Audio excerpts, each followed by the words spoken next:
Hello, it's Scott Manley here. As many of you know, I'm in the process of learning to fly. This is me, flying over Northern California in the Cirrus SR-20 that I rent from a flight school. And some of you might notice that there is something missing here. You see, for the last year or so, all those videos that I've been posting here and there, they've had one essential element to all of my flight training, and that is an instructor. Not stranded, Cirrus 427, with Juliet taking off runway 13 for leftmost traffic, NOS. And obviously that's a big step forward, but it did take a little longer than I expected, and I think there's good reasons for that. Partly it is a high-performance aircraft, 215 horsepower, it is low wing, it lands faster than Cessnas, and yes, given that it's a $750,000 aircraft, I totally understand why they might have slightly higher standards for solo pilots compared to, those people that are starting in beat-up old Cessna 150s. But equally, there is the fact that despite my, knowledge of physics and aerodynamics and, voracious appetite for learning such things, I have learned a lot of really bad habits. There's not really a lot of use in general aviation for flying under bridges or down canyons or landing aircraft on top of, say, helipads or inside aircraft carriers. Because that's the kind of thing you do for YouTube views, whereas in reality the most extreme thing a student pilot is probably expected to do is to demonstrate a pretty hard side slip to landing. This is where you've turned on to final and you realise that you're way too high and that you couldn't lose all that altitude even if you pulled out all the power and pointed the nose down towards the ground. You would still come in too fast. So what do? You put one foot all the way down on the rudder, you use the aileron control to keep your aircraft level, and if you look, my camera is at a huge angle here because I'm leaning over because of the forces on the aircraft mean the local vertical is way off. Once you've completed that, you slowly take it out, you resume normal glide slope, and ideally you bring it in for a beautiful landing, and certainly I've been having some problems with the beautiful landing part. Further complications have been California's uncharacteristically wet weather this year. And while I'm on the coast, mostly getting rain, we did actually have snow here for like the first time in something like 30 years. People were snowboarding on Mount Tam. There was even one case where I got out and realised that the weather systems were lying to us and that the clouds were actually quite a bit lower than we expected. As a student pilot flying under visual flight rules, I am required to remain clear of clouds at all times, which can be complicated when you take off and realise that a scattered layer of clouds is formed below the pattern altitude for the airfield. It was pretty cool to go out after all the rainstorms and see how the rain had transformed the scenery. The airfield used to be surrounded by wetlands, now it's surrounded by wetter lands. It's kind of wild to think that last year there was a fairly large vegetation fire in what is now a lake. I did take every opportunity I could to get out, practice my maneuvers, practice communications, learn to understand the air environment. And that led to this rather unique interaction with a Black Hawk helicopter crew.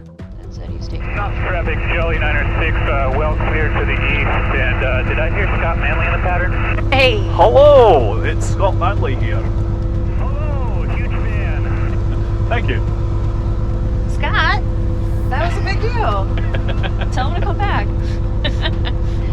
And I'm sure Rebecca's going to spend a lot more time in her future speaking with military pilots because she's moved to a new position teaching future military pilots, which means I have to find a new instructor. I like how you're like blushing. Oh dear. 3040 did you say? No, 3037. Okay. So with a little more than a month to go before a check ride, I switched to a new instructor who does things like this. I don't know. That door doesn't sound latched. Alright, I'll fix it. It's good. Continue.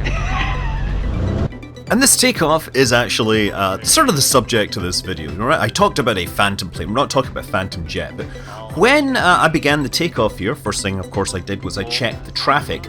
There's a traffic display system on the right screen. Normally you don't display that during takeoff because you actually want to see that your engine is running and there's nothing turning into red lines. But when I checked it, it showed that there was no traffic in the area. For comparison, for the non-pilots out there, this is what it looked like in X-Plane on the same type of aircraft when I was doing a simulated landing at Oshkosh and we had hundreds of people in the simulation. This is obviously a really useful thing for pilots who are trying to keep clear of other aircraft, but to be clear, the traffic information system is advisory only. You are supposed to do everything by seeing and avoiding. You're supposed to be keeping your eyes outside the cockpit. This traffic information system is driven by properly equipped aircraft broadcasting their position. It's a system called ADSB, Automatic Dependent Surveillance Broadcast. And this is sort of replacing, as in addition to the old style Mode C transponders, where a rotating radar dish would ping the targets, they would send a response, and you would get to know their distance, altitude, and therefore their position.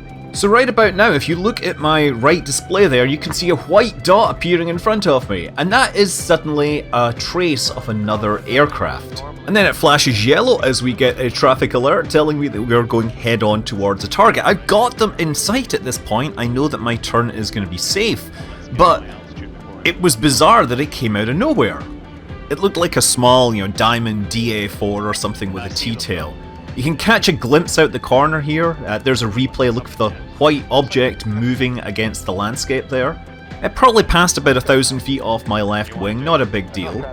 And the other traffic is now showing up in the multifunction display on the right. So we thought they might have been intending to land in the opposite direction to which we took off, so we decided we will just turn the whole thing around. After all, the winds are calm. And then the other aircraft just disappeared from the map. So we completed the turn, rejoined the pattern, landed. That aircraft didn't show up again. So what was it? Was it a stealth aircraft? Was it a ghost? Was it a phantom? Well, some people might just think it was a glitch with the computer and move on, but I'm me and I had to know what was going on. I began looking back to figure out what exactly happened. So I went to ADSB Exchange and used their replay function, and while the other aircraft didn't show up in my display, it shows up there in their historical tracks. You can see that the aircraft got within a couple of thousand feet, but they weren't really in danger of colliding with each other. You'll notice though that the update rate on the other aircraft seems a bit sporadic. So now if I focus on just that other vehicle, we can see the trace. And importantly, if you look over on the left side, under the signal section, it says the source is TIS-B, that's Traffic Information System Broadcast. The other thing to see is that its path isn't particularly smooth. It's kind of jumping around all over the place, particularly as it gets into this region. It starts to sort of jump backwards and forwards, making maneuvers that actually wouldn't make very much sense. So this aircraft isn't broadcasting its position using GPS or anything. It's being tracked by the secondary radar system. It has a Mode C transponder, and there's a radar station out there which is sending pings, and that's sending responses. Where is that radar station? Well, I think it's the one sitting on top of Mount Tam. So if I zoom out from the local area and go to the south, there is this large mountain that sort of dominates the area. And there's two peaks, and on the western peak there is an installation which has a large white dome, and that is what is sending out the radar pulses. And you'll notice between this and the area where I started, there's a fairly large amount of terrain, hills and stuff like that. So you can imagine the radar pulses will be bouncing off of these, and those false reflections will confuse the distance. And that's probably the reason why that trace is a little bit wacky. Importantly, my aircraft cannot decode those Mode C transponder pulses and turn them into a location, because it depends on knowing the timing of the signals and the direction of the signals relative to that radar station. And this is why TIS-B is relevant, right? This Traffic Information System Broadcast. There are ground systems that know where the aircraft is, but the aircraft in the air can't figure it out. So what they do is they have ground antenna that basically tell all the other aircraft, hey, by the way, we can see this aircraft at this location, we'd better tell you about it. And to get those signals, you need to have line of sight to the antennas, which is something you wouldn't have while sitting on the ground. So on the ground, you cannot see that other aircraft until you get high enough up that you can start to get these traffic rebroadcasts from these other antennae. And the other thing is that after the aircraft continued to maneuver at low altitudes, it eventually moved behind a mountain and the radar couldn't keep track of it anymore, so it disappeared. And that meant the traffic information system stopped sending me data, which is why it disappeared from the advisory panel on my aircraft. Now that I look at their trace, it looks like they headed back and tried to land at Petaluma. I don't know if I scared them off, but it's worth noting that Petaluma has a different radio frequency from Novato, so they might have thought that they were talking on the radios and doing the right thing and listening out for traffic, and realised that they were actually on the wrong frequency. So yeah, let's summarise this. I have another video on ADS-B, but this traffic display is driven by this ADS-B information. That's broadcast on 1090 MHz or 978 MHz. An aircraft with this equipment will pick it up directly from each other without the need for a ground station. But if there is information which one system knows about but the other doesn't, there are ground stations that will happily bridge this. So there's ADS-B R, which will take 978 MHz stuff and retransmit it on 1090 and vice versa. And then there's TIS-B, which will take information from radar stations on the ground and make sure that the ADS-B equipped aircraft are able to see that. But in all these cases, once you're, say, at low altitude, you may not be able to see these antennae, and if the aircraft is below the terrain relative to the radar, it may not be getting picked up on the radar, even if you're getting in a location to get those traffic advisories. So, with all these systems, great to have, but you can't 100% rely on them. And a target disappearing from this display doesn't mean that your hardware is broken or that the aircraft has crashed. It just means that for one of many reasons, you may not be receiving this information. Over the last year, I spent a lot of time learning about aircraft, and there are certain required things that you're supposed to know to get your private license. There's a lot of systems knowledge that you're supposed to have.